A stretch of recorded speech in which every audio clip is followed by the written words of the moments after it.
acca bandiraɓe musidɓe tedduɓe heeɗiɓe rendaɓe gurdam yeɓoɓe ne ayaw men titonde tv mi salmini moni kala ɗo woni kala eɗo wondiri kala mi wi ɗum kisal mbajjire mum hande noon gartuɗen koye ɗiɗo téléji ɗiɗi hakkude TFM e 2S TV eɗen gandi hande koye caɗele mawɗe ɗe goni walla mbiyan hakkude Elhadji Ndiaye PDG mo 2S TV e Youssou Madjiguine Ndour ɗum noon ko ardi eɗen nata e nder buddi yewtere nde en kettoto Elhadji Ndiaye gorko mo wudduro Lewe Ndiaye nañu liggéey c'est liggéey d'abord c'est de commencer par ces voyous ces bandits qui trafiquent des fréquences d'autrui pour aller monter sur le satellite. La RTP a du boulot. Je ne peux pas accepter ça et je ne l'accepterai pas. Est-ce que depuis lors Youssou Ndour par exemple nga xamee ni jéem na la rencontrer pour wax la réellement de quoi il s'agit? ñemewuma woo duma woo su ma wooyee duma ko jël. mboɗo sikki so tawi neɗɗo ne nana ɗemgal ha joni wolof faami ko Elhadji Ndiaye haali ko kono noon mi artata hen tan mi fira mi faccira ɗum e ɗemgal men niniwal ngal caɗele ɗe ko ni woni ɗe cifri kono probléme signal Elhadji Ndiaye caggal ne hatti karalleje ɗe gandanɗa hoorema tigi rigui ɗe 2S TV joguino ngam Sénégal foof ene andi so tawi wiyama e nder téléji he lerde direct ko 2S TV wiyete joni noon direct uji mabɓe batti wadde caɗele ne tawno ko ardi ɓe mbaɗa divisé ɓe dañat signal normal kono noon so tawi direct o fuɗɗima yeehi ha 15 minutes signal mabɓe heewi ko kupude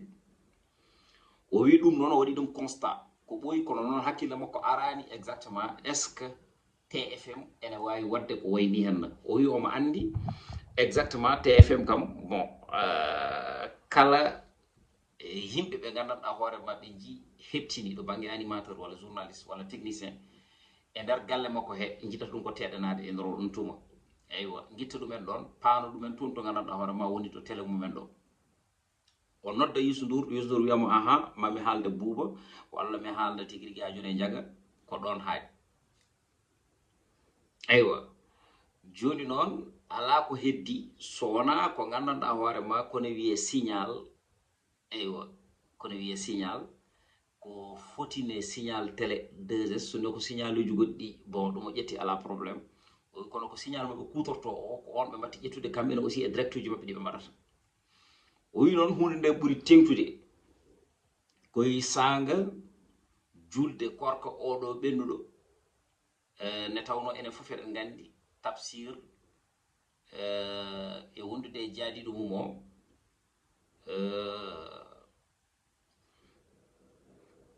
ene keewi wadde spécial korité taw noon ko gammu o wi nden plus de 30 personnes jeeyi toon pour yuɓɓinde oɗon direct avant koɓe kumisoɓe mbaɗi testé affaire o feewi yuɓɓi yumti kono noon noɓe jeehi ha nder ha affaire o fuɗɗi fodde 15 minutes nden ɓe dañi probléme aji o wi noon noddimo ko on mo ganduɗa mo woni Sarif waɗimo expliqué wimo wonna il faut que ma ƴeewa par ce que joni pour wajiɓe ɓe mbawode direct mo mbaɗanno o ene keeɓa hen caɗele no feewi o wi ko nden noon woni o ƴetti commande makko o jooɗi salle makko o jaggi fréquence 2S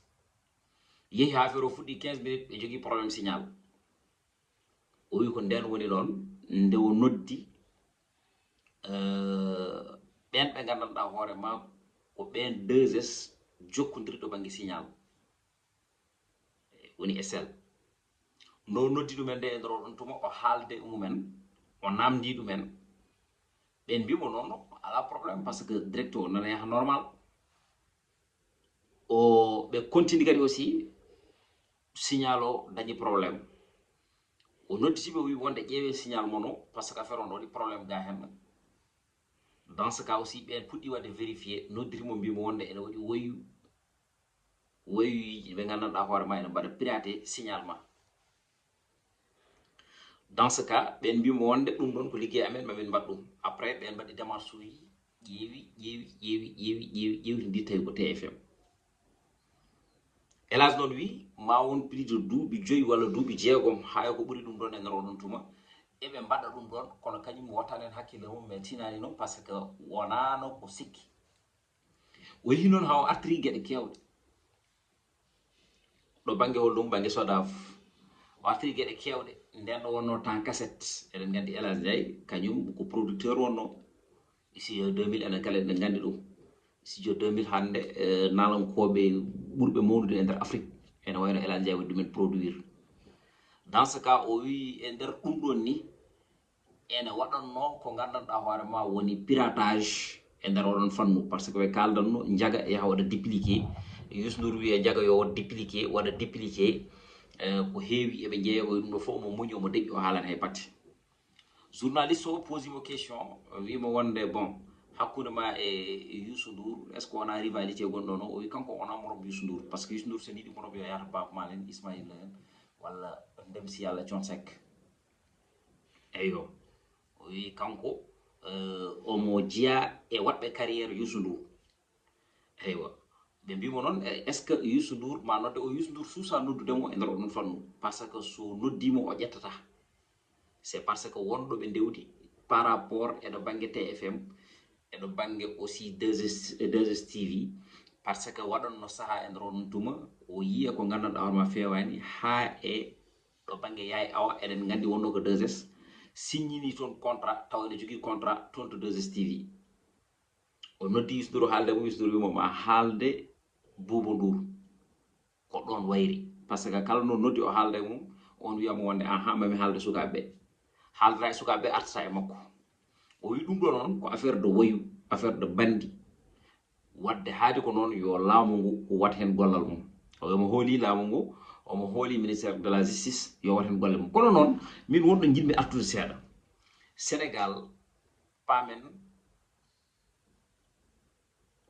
ko enen kala ndendi poti e nder leydi ndi kadi wona neɗɗo nana tuttan wiya maayi hande kala ko feeñi kunkande wi wonde ma feej geej ɓe mbi wonde kunkande neli ɗum ko président de la république ngam yidde wadde 3e mandat Gaston Mbengue itti contrat ji kewɗi totti ɗum Balla Gaye 2 e sa famille e nana itta contrat ji kewɗi en totti ɗum mbiruji pour yo mbaw sippodirde ɓe mbi wonde ko président de la république waɗa ɗum financé tawa neɗɗo o ko haala ko haalta ko payi ka gaɓɓule mum hay huude ala ko laaɓi ɗum hen gueɗel gongal ɗimmal ngal hakkude 2S e TFM hol ko nawi hen président de la république bandiraɓe trop c'est trop ɗo par ce que yimɓe aussi hay sino so tawi goni opposant ji walla hay sino so tawi wonde belaka laamu neɗɗo o woroɓe guitta hirguiji tuuma ɗe ɓe jananaka eɓe pawɗum eɓe pawɗum e neɗɗo o minen ɗo gonnomi par ce que Macky so waɗi ɗo gandanɗa hoorema ko fotani wadde min garat min mbaɗa ɗum dénoncé somin jii aussi ko gandanɗa hoorema vraiment nana fawe e dow keeci makko wona gonga min garat min mbiya wona gonga El Hadj Ndiaye jogui ko entreprise mum Youssou Ndour jogui ko entreprise mum soɓe jogdi probléme findirani jarani kono wiye wonde Youssou Ndour ko segui Macky El Hadj Ndiaye ko segui Macky ɗum noon haadi ko noon soɓe kaɓi ma El Hadj Ndiaye ittu milliard ma Youssou Ndour nono ma Macky Sall ittu milliard uji totta ɗum El Hadj Ndiaye beele haala kane dañde sababude wonde El Hadj Ndiaye waɗi déposé plainte mum kanko Ndiaga Ndour haade ko kanko hete nder ɗon gueɗe o waɗama convoqué e nder ɗon tuma o waɗama arrêté o ruttima galle mabɓe laamu so tawi noddima heɗete so heɗimama noon e nder oɗon tuma ɗaccete jaaha rokkitma rendez-vous garta par ce que wona tan waɗi jekki jekki ko foti ni hen yimɓe nani tuttan alay sago ko ma joomum ha joni waɗe dombirdu man ma jënd sumay fréquence di ko utiliser comme des numéros de téléphone jël di ko lapider di def lu leen neex depuis 2018 xamuñu ci dara ñun jusqu'au jour où on découvre ces choses-là. Mais c'est un scandale. La rivalité dafa yàgg bok entre le président Youssou Ndour ak le président El Hadj Ndiaye. Ndax deux chefs d'entreprise je te coupe tout de suite duma moromam d'abord duma moromam duma woykat. Il y a pas de rivalité. Omar Pène mooy rivalam wala Thione Seck mii dee.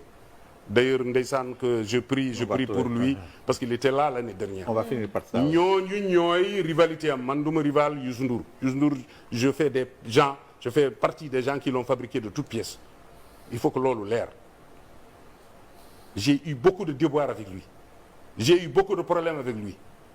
Importé na fii des tonnes de matériel indi ko quand il y avait le truc